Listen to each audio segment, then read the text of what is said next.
có lẽ là không có gì thích hợp hơn khi mà chúng ta nói về một câu chuyện thuyền nhân hay là những người tị nạn ở ngay trong một cái hội trường của trụ sở của Việt, Bảo tàng Di sản người Việt, mà ngay đằng sau chúng ta, trước mặt chúng ta là biểu tượng chiếc thuyền tị nạn đã đưa người Việt đến với tự do, trải qua bao nhiêu khó khăn, bao nhiêu nhọc nhằn, tủi nhục, bao nhiêu hiểm nguy trên con đường tìm đến với tự do.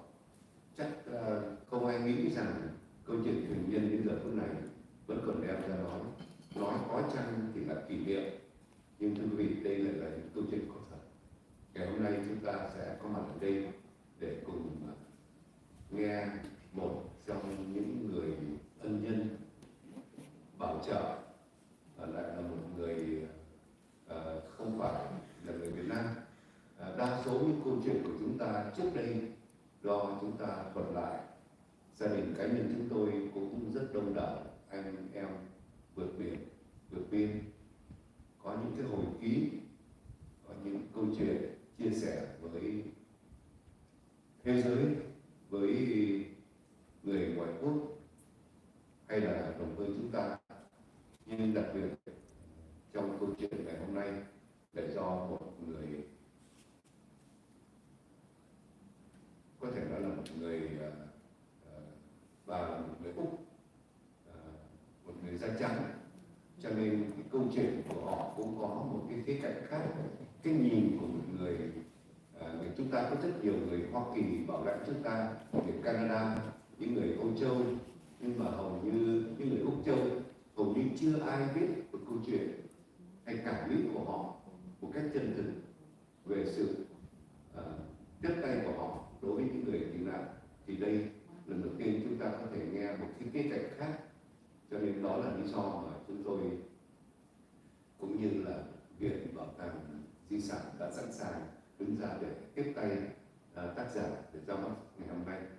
Chúng tôi sẽ lần lượt giới thiệu đến quý vị một lát nữa đây, nhưng mà để bắt đầu chương trình thì cho phép chúng tôi được giới thiệu đến quý vị người diễn giả chính trong ngày hôm nay, và chúng tôi hân hạnh được ông nhận lời cộng tác.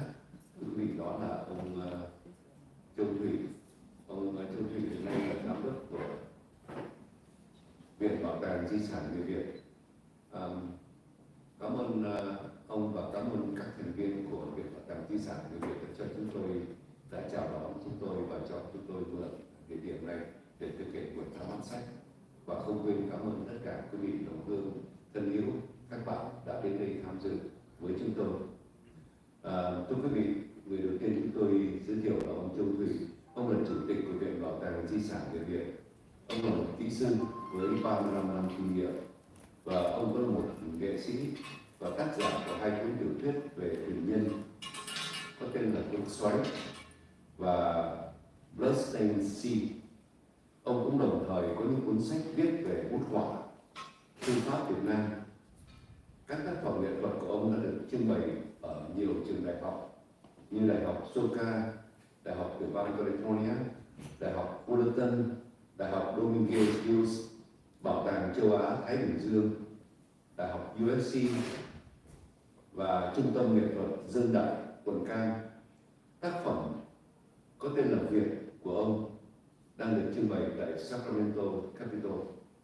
Thưa quý vị, ông Châu Thủy cũng là một trong những thuyền nhân đã sống sót trong một cuộc vượt biên gian nan bằng thuyền từ Việt Nam đến Thái Lan, và như một hành động bày tỏ lòng kính trọng đối với tất cả thuyền nhân Việt Nam, ông đã quyết định cống hiến cuộc đời của mình để hướng dẫn công chúng, quần chúng và nâng cao nhận thức về cái thảm kịch không thể tưởng tượng được của những người thuyền nhân. Vai trò lãnh đạo của ông tại Viện Bảo tàng Di sản người Việt đã được thúc đẩy bởi một cái tầm nhìn là thành lập một tổ chức lâu dài có khả năng khuếch đại và lưu trữ lịch sử trung thực của những người tị nạn Việt Nam trên toàn thế giới. Và sau đây chúng tôi xin mời ông Châu Thủy, xin quý vị của chúng tôi đón tiếp. Ladies and gentlemen, Mr. Châu Thủy.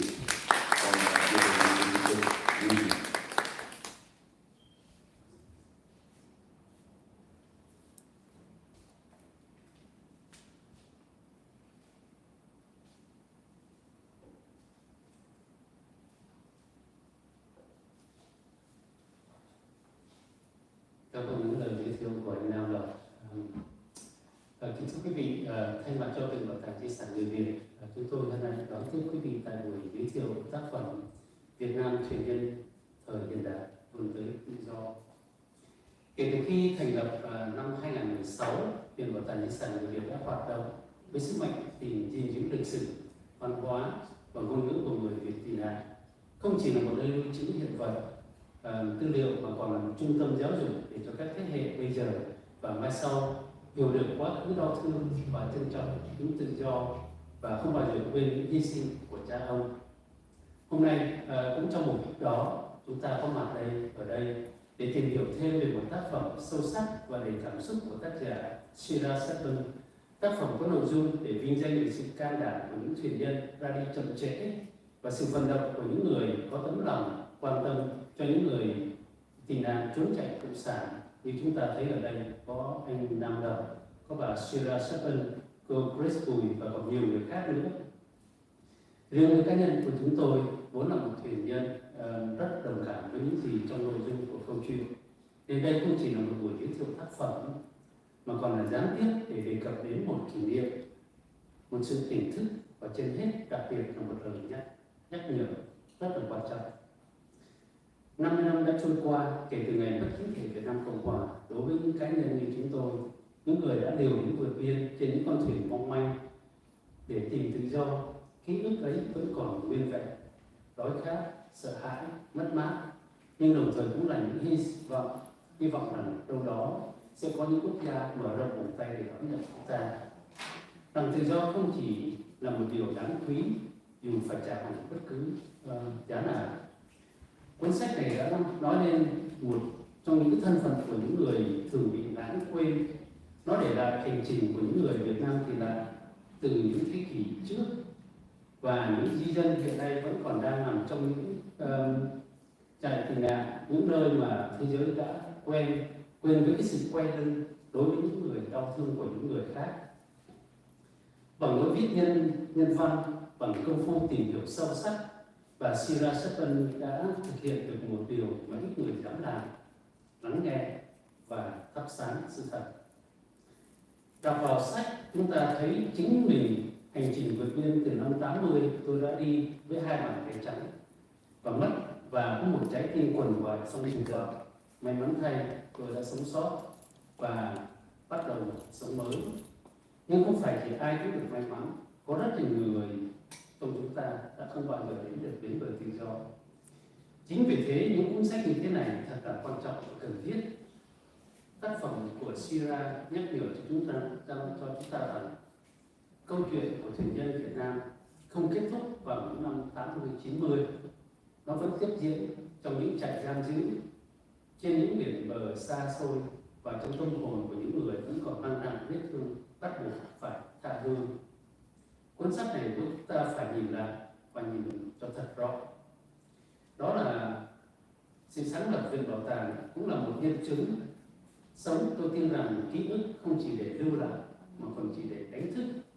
Việt Nam thuyền nhân hiện đại vươn tới tự do không chỉ là một cuốn sách, nó là một lời kêu gọi khẩn thiết, kêu gọi chúng ta nhận ra nhân phẩm trong mỗi con người, kêu gọi chúng ta mở lòng và biết động ngày mai những thuyền nhân vẫn tiếp tục ra đi từ khắp nơi trên trái đất này.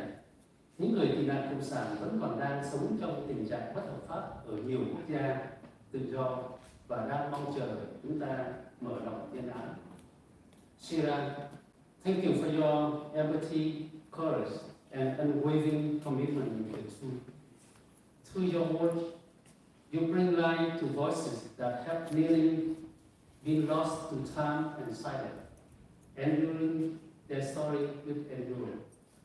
Trân trọng gửi đến quý vị có mặt hôm nay, mong rằng cuốn sách sẽ chạm đến trái tim, lay động suy nghĩ và mở ra niềm tin của quý vị. Mong rằng chúng ta sẽ không bao giờ quên những hành trình đã tạo nên chúng ta và cả những hành trình vẫn còn đang tiếp quanh chúng ta. Xin trân trọng cảm ơn quý vị.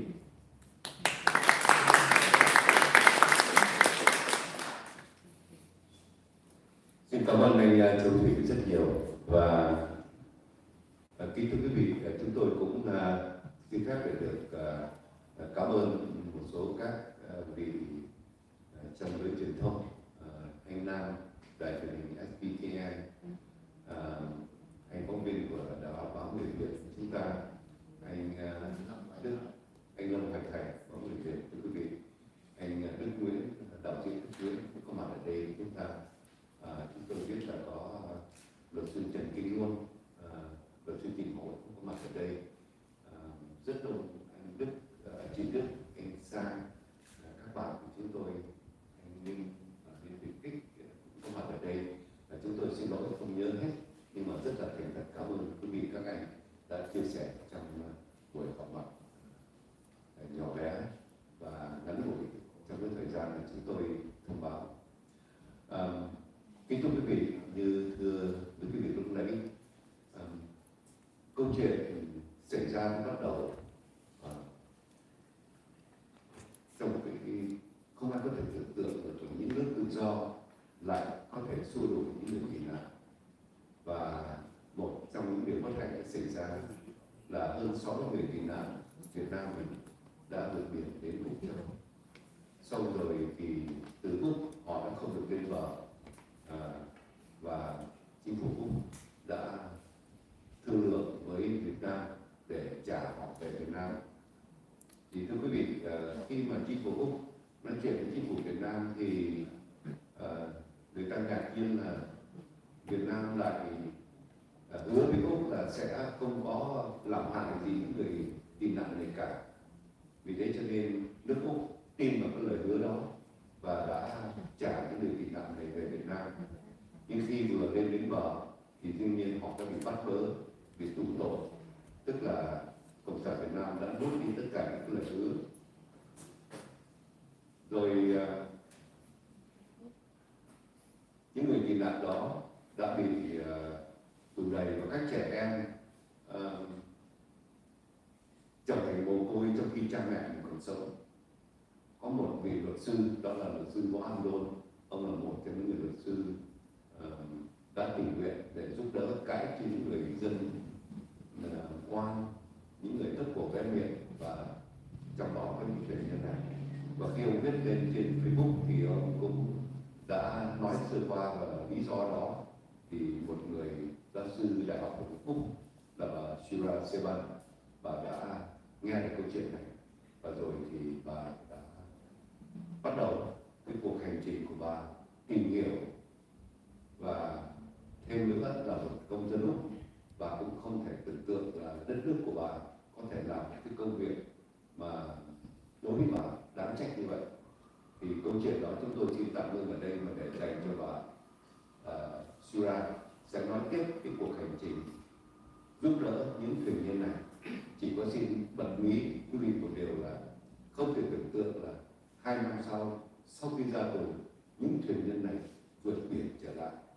Số phận họ ra sao, cuộc đời họ như thế nào, ai nhận họ, chúng tôi xin để dành cho bà Shira Sebban.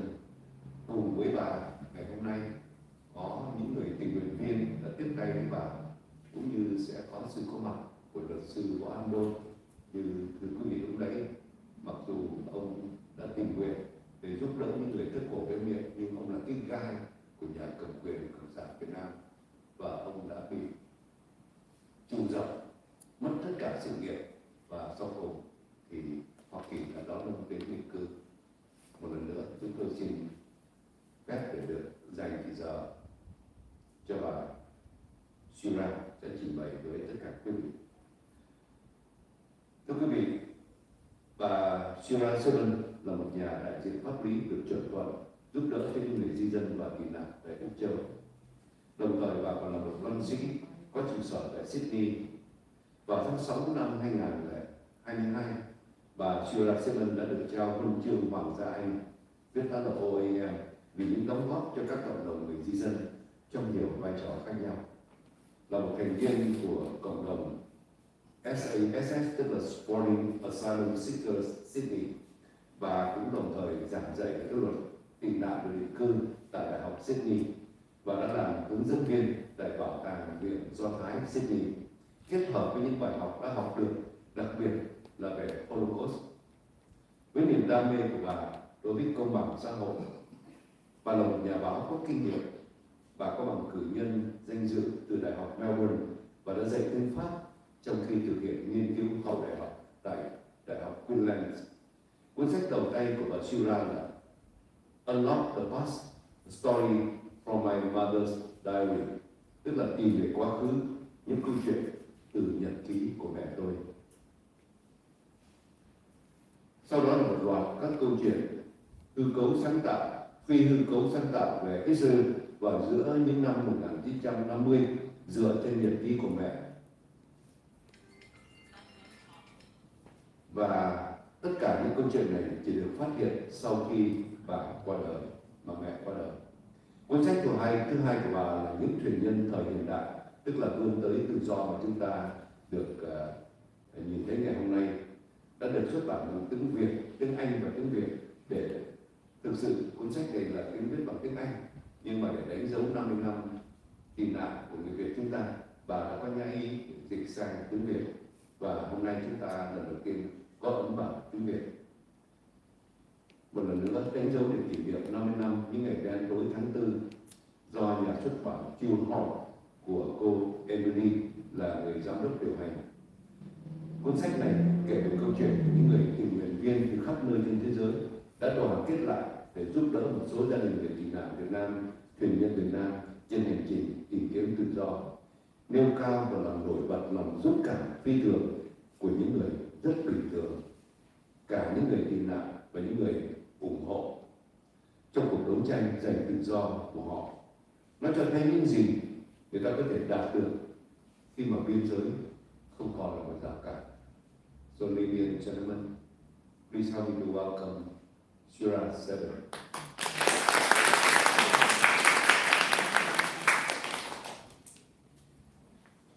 Thank you for coming today. It's an honor to be here with you. Can everyone hear me? Yes. Yes, good. So I'm going to be showing you some slides while I give my presentation. Escape in a small fishing boat on the open seas, only to be forcibly returned by Australia and jailed in Vietnam. Then, almost drowned off the coast of Java, rescued but subsequently detained by Indonesia, finally recognised as refugees by the UNHCR, but not before being deprived of liberty, not allowed to work or go to school for years, and then, at long last, freedom via resettlement in Canada. Sounds like a Hollywood movie, doesn't it? Even down to the happy ending.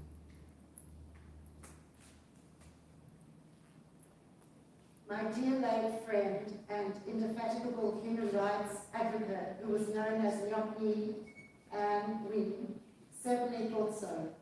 It was me who stuck with me from the beginning and who encouraged me to write this book, which I've dedicated to her memory. Few modern-day Vietnamese boat people have had the opportunity to be heard in English, she insisted. And yet, when I tried to get the book published in Australia, I was met with the same refrain: refugees are not a commercially viable topic. The list of rejections I received over 8 long months stretches as long as my arm. The English edition only came into existence thanks to the interest of a publisher in the Appalachian Mountains, McFarlane Books, based in Jefferson, North Carolina, whom I discovered shares my passion for refugees and to whom I remain eternally grateful. The chosen title for my book was a compromise. McFarlane wanted Vietnam's modern-day boat people so that you, our readers, would know what the book is about. I insisted on adding Bridging Borders for Freedom because I wanted to highlight what can happen when people of all nationalities and faiths, or no faith, band together to help those in need. To go further, I wanted to show that it is within the power of each of us to make a difference, especially if we join forces and work together.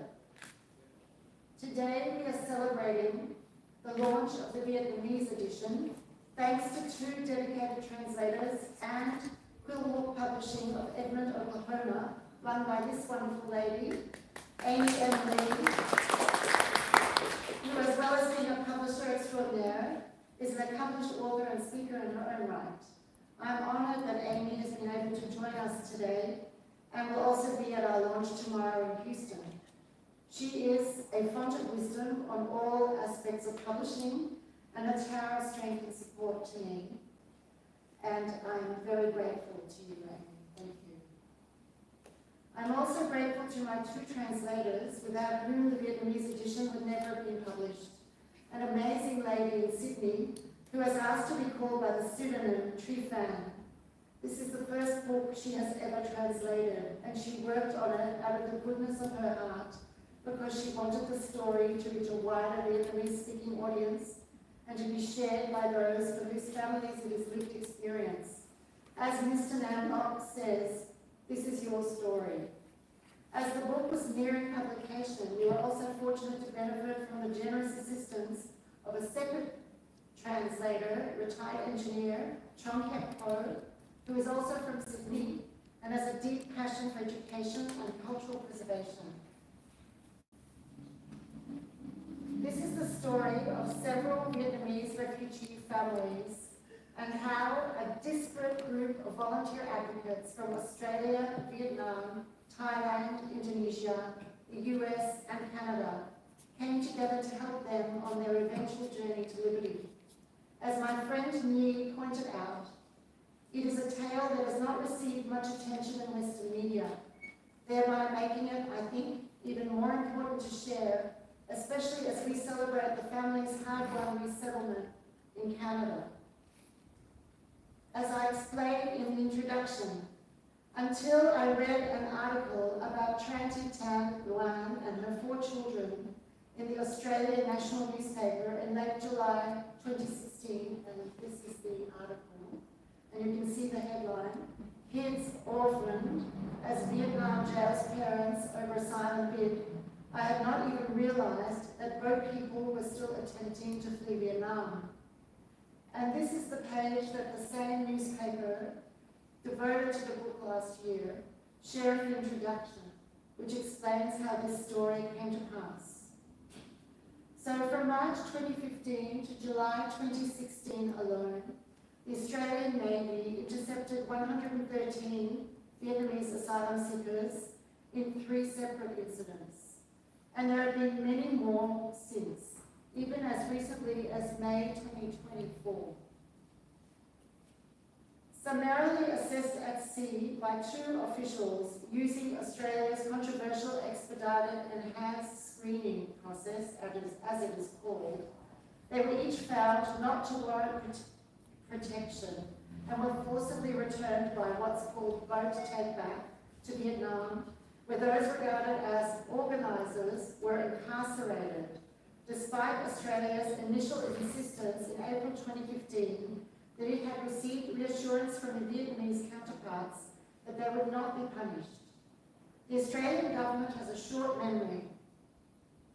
In previous country information reports on Vietnam, Australia's Department of Foreign Affairs, or DFAT as it is known, gave a nod to the experience of our Vietnamese refugee families, noting that, and I quote, "long-term detention, investigation and arrest is conducted only in relation to those suspected of involvement in organising people smuggling operations.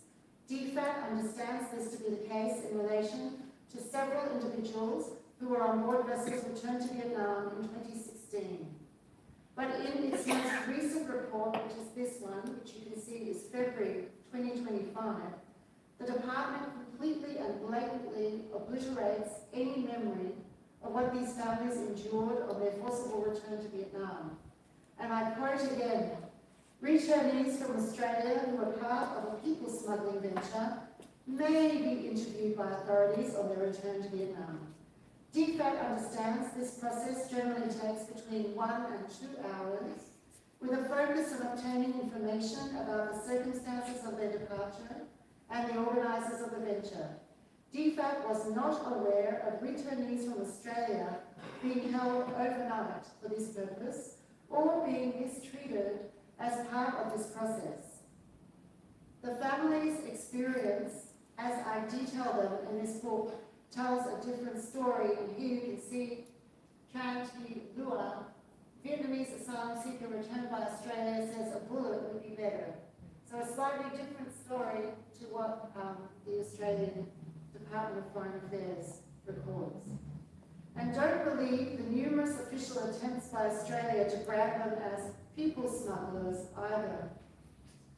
Australia's Migration Act defines people smuggling really broadly, making it an offence punishable by 10 years jail to organise or facilitate, and I quote, the bringing or coming to Australia or the entry or proposed entry into Australia of another person if that second person is a non-citizen and has no lawful right to come to Australia. But that is not how people smuggling is generally understood. As Human Rights Watch pointed out as far back as August 2016, these individuals were not punished for unlawfully bringing people into another country with the purpose of financial or material benefit, the definition of people smuggling under international law. They were punished for leaving their own country and helping their families, relatives, and friends who willingly went with them. And why did they flee Vietnam? Not once, but twice. Ms. Tran Thi Loan has given 3 reasons. The state had seized their land, they had lost their livelihood and risked their lives due to Chinese incursions into fishing grounds, and as Catholics, they suffered institutionalized discrimination. Few books have been published in recent years that show the impact of Australia's tough border protection policies on the actual lives of refugees in comparison with Canada's relatively more humanitarian approach. I wanted to shine a light on aspects of the Australian system which the government would rather keep hidden from public scrutiny, such as the military-led, secretive Operation Sovereign Borders Security Initiative, instituted by the then newly elected Liberal National Coalition government under Prime Minister Tony Abbott in September 2013, and which is still upheld by some world leaders as a shining example of how a country should behave towards unwanted asylum seekers or refugees. And you can see there that Rishi Sunak last year, then the British Prime Minister, wanted to stop the boats and was copying Australia's methods. And here is just an article from 30 April 2025 that the British government is handing private firms £3 billion in a bid to stop the boats. I also wanted to look at so-called on-water or operational matters, which Australian officials refuse to discuss, not to mention the unreleased formal documents detaining unlawful non-citizens, such as the one embarrassingly riddled with spelling mistakes, which I've included in full without the officer's name, of course, thanks to the bravery of one of the families prepared to share the detention documents of their then 14-year-old daughter and 11-year-old son. I also wanted to give voice to the experiences of the former refugees themselves as shared with their advocates. And here I would like to pay tribute to the wonderful contribution of just a few of the multitude of advocates without whom we would certainly not be celebrating today. So first of all, I would like to honour the family's human rights lawyer, Wan Don, who unfortunately could not join us in person today. But we do have a recording from him which we're going to play after my presentation. I'm sure many of you know that Mr. Vo was disbarred as a lawyer and forced to work as a farmer in Vietnam, largely due to his support of these families, as well as other cases like Mother Mushroom, until he was finally granted asylum himself in the US together with his young family. He was one of only 4 advocates liberated ahead of then President Biden's trip to Hanoi in September 2023. And in this photo, that was when I last visited Saigon, and you can see he had traveled 12 hours by bus to come and meet with me. And that is the very same family who you just saw in this photo. So see the difference with what a little bit of help can do for a family. I also want to honour, and I'm very thrilled Grace is here today, refugee advocate in a team, who notably helped the families in their efforts to be recognised as refugees by the UNHCR and continues to support them to this day. Grace has played an integral part in organising the launch today, thank you, and I'm truly grateful and proud to call you my friend. This photo was actually taken at Donald Trump's wedding, his third wedding. So this is the former Australian Vietnamese community and current Voice Australia president. And he was the first to advocate for the families from Australia way back in 2015. And at his wedding, he insisted on holding up the book. And I was also very thrilled that in this photo we also have the late now, sadly, Dr. Kwan Bui. So until his recent passing, he was the president of Australia's Queensland Vietnamese community, and they so generously offered to try and privately sponsor at least one of the families to resettle in Brisbane. And when that proved to be impossible, they fundraised and donated around $30,000 to ensure Voice Canada's success, privately sponsoring and resettling them in Mississauga and Toronto, Ontario.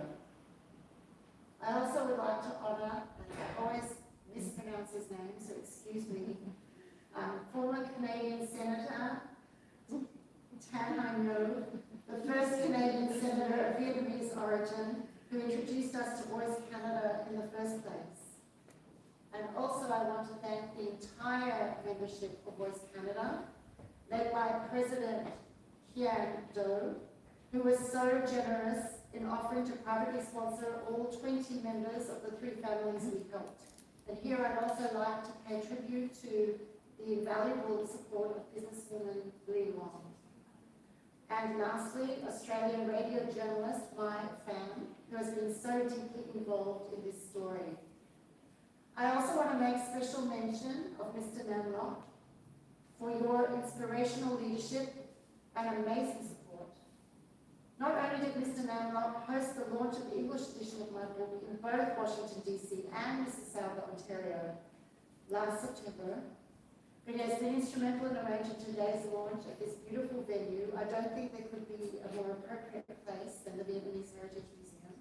And I also want to thank Museum President and founder, Mr. Chap Thuy, for being our keynote speaker today and for all your support and an amazing oral history interview yesterday. Thank you.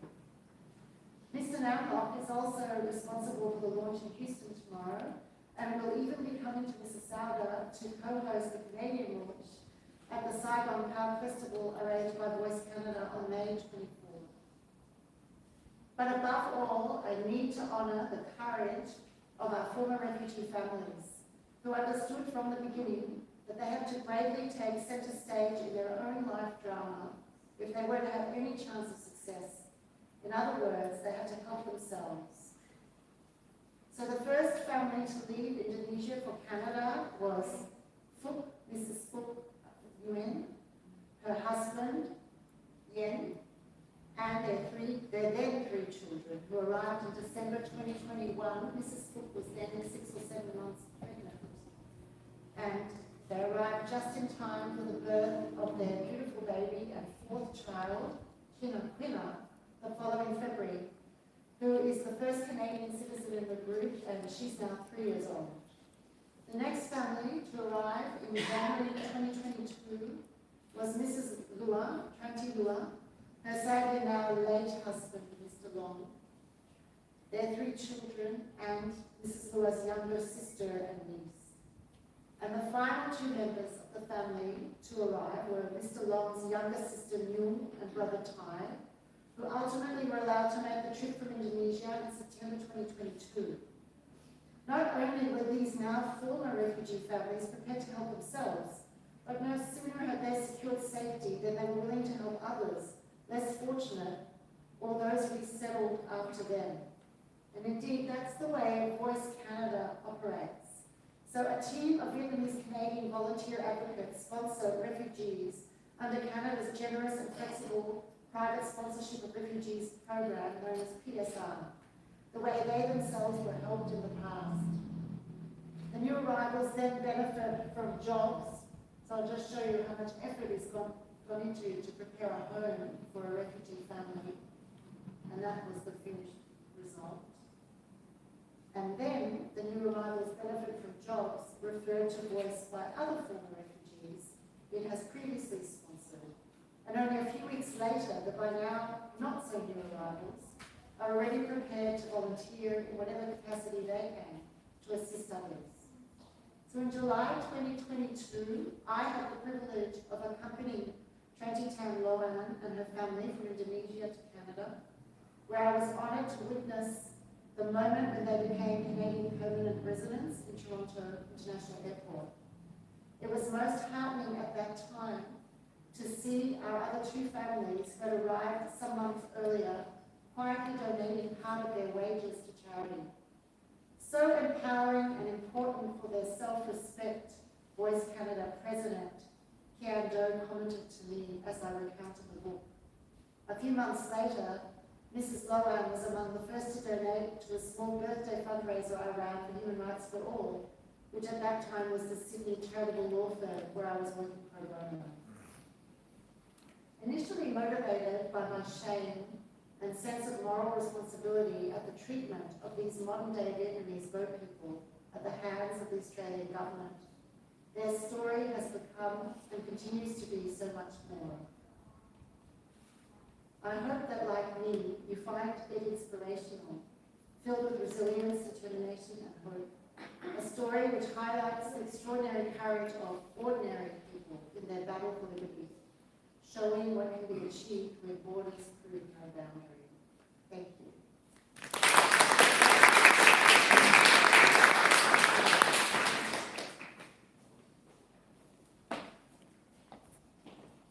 So we're going to play